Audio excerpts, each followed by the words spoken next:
দুটি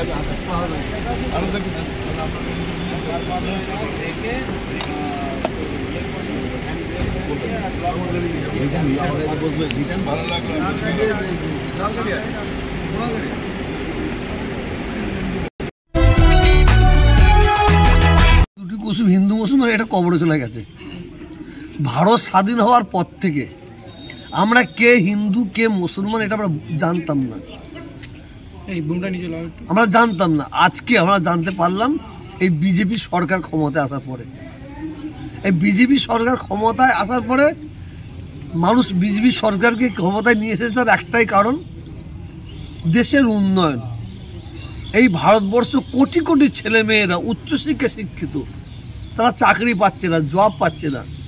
কোটি কোটি ছেলেমেয়েরা তারা কাজ পাচ্ছে না, তাদের জন্য কলকারখানা করতে হবে। অর্থাৎ বিজেপির এসব ইস্যুই নাই। ইস্যু হচ্ছে মন্দির মসজিদ, মন্দির মসজিদ, হিন্দু মুসলিম, কথা বুঝতেছেন না? তবে আমার ভারতবর্ষে মানুষ আছে, মানুষ আছে, যার জন্য আমরা আমাদের ভারতের জমিন এখনো ঠিক আছে। আমরা কে হিন্দু কে মুসলিম আমরা দেখি না, দেখবো না, আমরা দেখব মানুষ।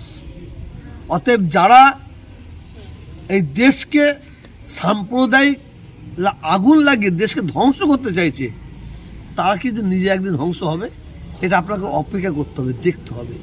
কেন আমরা ভারতবর্ষে বিশেষ করে বাংলায় যে হিন্দু মুসলিম যে আমাদের মধ্যে মিলন, যে ঐক্য, যে একতা, যে ভ্রাতৃত্ব, এ থেকে ফাটল ধরাতে পারবে না। তার কারণ আমরা হিন্দু মুসলিম আমরা যে বলি, এটা বলতে ঘৃণা হয়, সংখ্যালঘু সংখ্যাগুরু বলতে ঘৃণা হয়।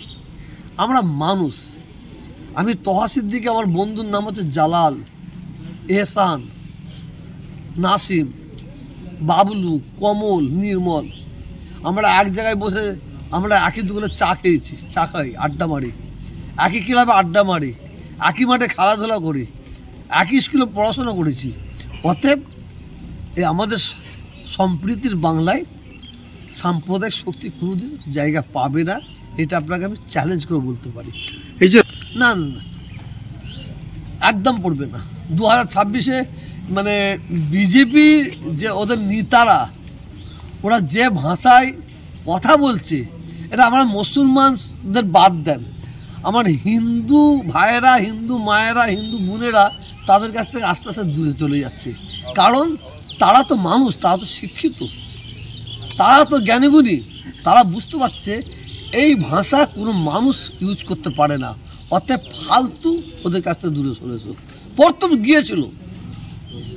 গিয়েছিল ভুল বুঝে, যখন ওদের ভাষাটা বুঝতে পারছে তখন দেখছি এরা হচ্ছে, এদের ভাষা মানুষের ভাষা নয়, এদের ভাষা হচ্ছে বিজেপির ভাষা, এদের ভাষা মানুষের ভাষা নয়, এদের ভাষা হচ্ছে RSS-এর ভাষা।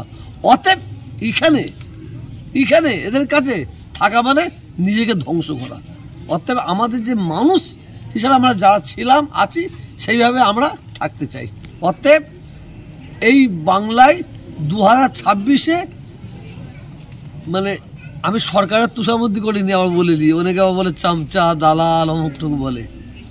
এই সরকারের বিরুদ্ধে আপনি আমায় দেখতে পাবেন কবে জানেন তো? এই সরকার যখন অন্যায় কাজ করবে।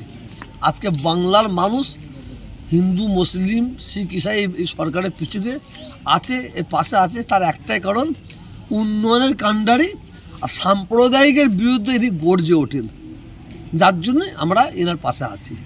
তো 2026-এ বেলা হলে বুঝবেন। দেখেন মুচি সবসময় লোকের পায়ের দিকে তাকায়, কারণ মুচি পায়ের দিকে তাকায় কাজ জুতো ছিঁড়া আছে।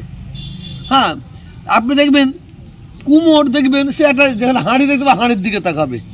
তো রাজনীতির লোকেরা যারা এই ফুলপুরা তো মমতা ব্যানার্জি একা শুধু আসে না, এখানে রাষ্ট্রপতি প্রণব মুখার্জি এসেছেন, এখানে সুজন চক্রবর্তী এসেছেন, CPM-এর আরেকটা কি নাম সব গ্রামটা, ওই হ্যাঁ সব এসেছেন, এখানে বিজেপির এসেছেন, মহাত্মা গান্ধী এখানে এসেছেন। এখানে তারা আসবে, তারা কি উদ্দেশ্য আসছে না আসছে সেটা তাদের মনের খবর, তারা বলতে পারবে। তা আমরা ধর্মগুরু ধর্ম জায়গায় এসেছে, আমরা এইটা জোর করে বলতে পারি। আমার পীর আবু বকর সিদ্দিক রহমাতুল্লাহ আলাইহে যিনি ভারতের দ্বিতীয় মুসলিম তীর্থভূমির যিনি পীর সাহেব, তিনি আমাদের স্বীকৃতি দিয়ে গেছেন, তাদের ছেলেরা স্বীকৃতি দিয়ে গেছেন, 5 হুজুর স্বীকৃতি দিয়ে গেছেন, যারা দেশের দশের মানুষের কাজ করবে তাদের যেন মালিক জয় করে। আমাদের কাছে যখন আসে আমরা এই দোয়া, এই আশীর্বাদ করে থাকি।